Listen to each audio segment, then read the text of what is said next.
그 창세기 1장에서 그 하나님이 그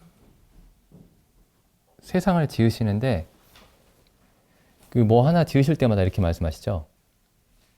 그 1장 4절에 보시면 창세기 1장 4절에 하나님 보시기에 좋았더라. 하나님 보시기에 좋았더라.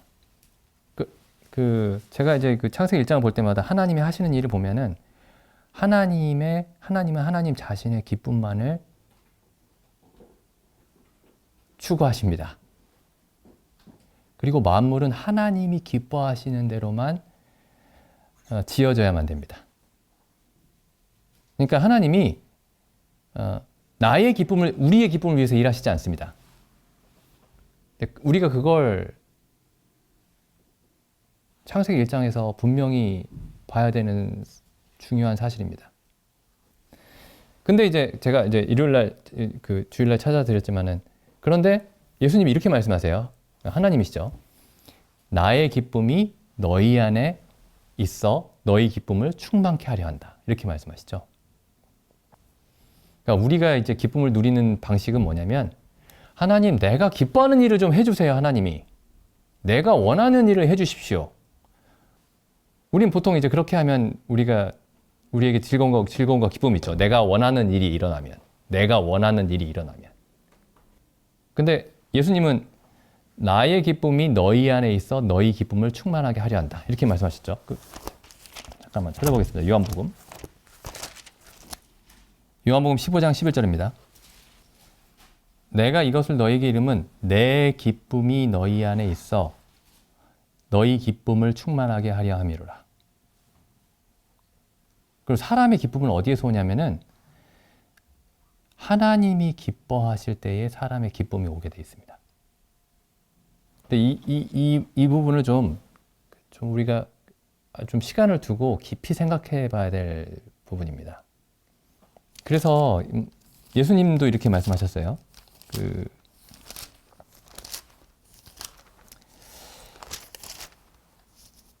예수님 요한복음 8장에 보시면은 8장 29절 보시죠. 나를 보내신 이가 나와 함께 하시도다. 내가 항상 그의 기뻐하시는 일을 행함으로 나를 혼자 두지 아니하셨느니라. 예수님은 내가 항상 그가 기뻐하시는 일을 행한다. 아니 그 예수님이 원하는 일은요? 예수님이 기뻐하시는 일은 하지 않나요? 예수님은 평생 자기가 기뻐하는 일이 없겠네요. 그 아버지가 기뻐하시는 일만 하시니까. 근데 아버지가 기뻐하시는 일을 아들이 기뻐했던 겁니다. 이게 아버지와 아들이 하나라는 의미예요. 나와 아버지는 하나니라 이렇게 말씀하셨죠. 근데 우리가 이렇게 얘기합니다. 그 성경에서 그리스도 아버지와 아들이 하나이고 우리가 그리스도 안에 있고 그리스도가 우리 안에 있다. 예수님도 이렇게 말씀하셨죠. 아버지가 내 안에 계시고 내가 아버지 안에 있다. 근데 신약 성경에 여러 곳에 보면은 이런 표현이 있죠. 우리가 그리스도 안에 있고 그리스도가 우리 안에 있다. 그럼 그리스도가 기뻐하시는 일이 우리가 기뻐하는 일이 됩니다. 그게 우리가 그리스도 안에 있고 그리스도가 우리 안에 있다면요. 창세기 1장에 그래서 그 하나님이 보시기에 심히 좋았다라는 얘기가 하나님 보시기에 좋았더라. 무엇을 만드실 때마다 하나님 보시기에 좋았다라는 얘기를 잘 생각해 보면은 만물의 목적이 하나님을 기쁘시게 하는 데 있었구나 라는 사실을 알 수 있고 아담도 하나님을 기쁘시게 하기 위해서 지음을 받았다는 사실을 알 수 있습니다. 그러면 아담은 무엇으로 기뻐했을까? 하나님이 기뻐하시는 것을 보고 기뻐했습니다. 그게 아담의 유일한 기쁨이었습니다. 왜냐하면 아담이 하나님과 하나였기 때문이죠. 왜냐하면 아담에게 하나님이 자기 형상과 모양을 주셨기 때문에. 마태복음 말씀 보겠습니다. 마태복음 잘 아시는 말씀이죠. 마태복음 3장 17절. 예수님이 세례를 받고 올라오실 때에 하나님이 이렇게 말씀하시죠. 하늘로서 소리가 있어 말씀하시되 이는 내 사랑하는 아들이요 내 기뻐하는 자라. 예수님은 하나님을 기쁘시게 하는 분이었습니다. 예수님에 대해서 뭐 여러 가지로 말씀하실 수 있었을 거 아니에요? 내가 사랑하는 아들이다. 그건 아버지의 아들에 대한 마음이죠. 내 기뻐하는 자라 라는 얘기는 아들이 아버지에 대한 아버지를 위해서 행하는 일이죠. 로마서 말씀 보겠습니다. 로마서 12장 한번 보시죠. 12장 1절. 그러므로 형제들아 내가 하나님의 모든 자비하심으로 너희를 권하노니 너희 몸을 하나님이 기뻐하시는 거룩한 산 제사로 드리라. 하나님을 기쁘시게 하라. 그다음 2절 보시죠. 그러니까 지금 이 신약뿐만 아니라 구약도 마찬가지겠지만 하나님이 기뻐하신다 라는 이 말씀을, 이런 표현들을 볼 때마다 창세기 1장에서 하나님 보시기에 좋았다라는 그 말씀을 떠올리시면은 그 창세기 1장이 더 잘 이해가 됩니다.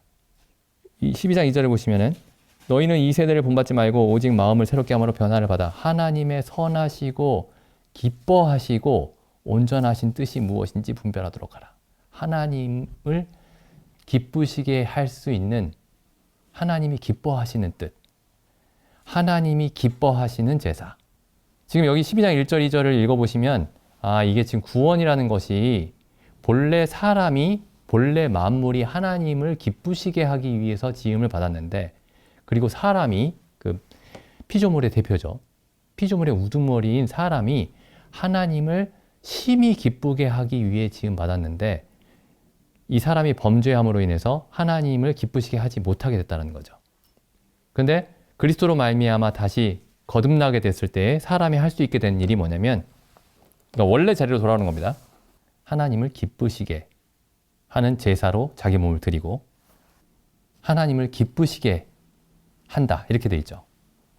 그러니까 하나님을 기쁘시게 하는 게 가장 중요한, 사람의 그 목적에서 가장 중요한 목적이 아닙니다. 그냥 그게 사람의 목적이에요.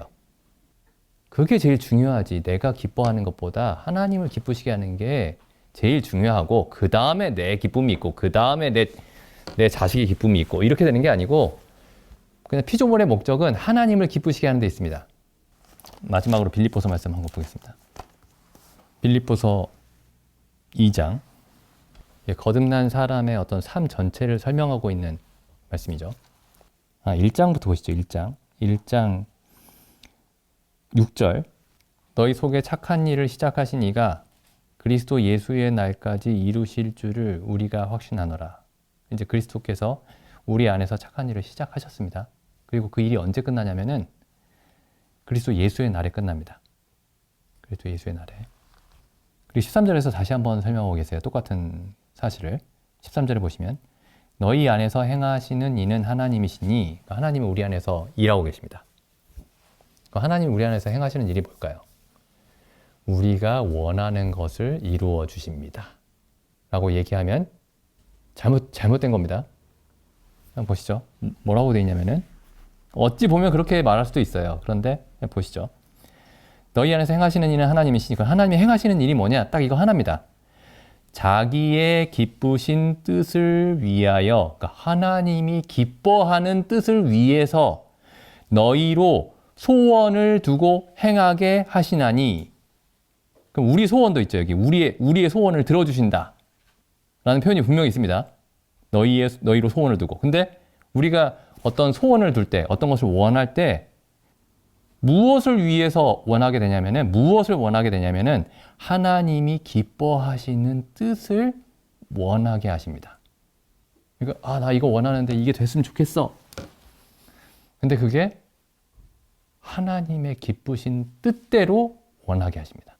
그리고 그것을 행하게 하십니다.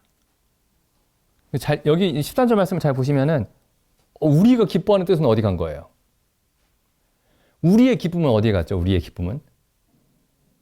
그러니까 우리의 기쁨이라는 것이 분명히 있는데, 그건 하나님의 기쁨과 구별될 수가 없는 겁니다. 그래서 여기 지금 이 빌립보서 이 2장 13절 말씀과 창세기 1장 말씀, 다시 창세기 1장 말씀. 하나님이 보시기에 좋았더라. 하나님 보시기에 좋았더라. 하나님 보시기에 심히 좋았더라. 하나님이 기뻐하시는 일만 행하신다라는 그 사실을 좀 생각해 볼 필요가 있습니다.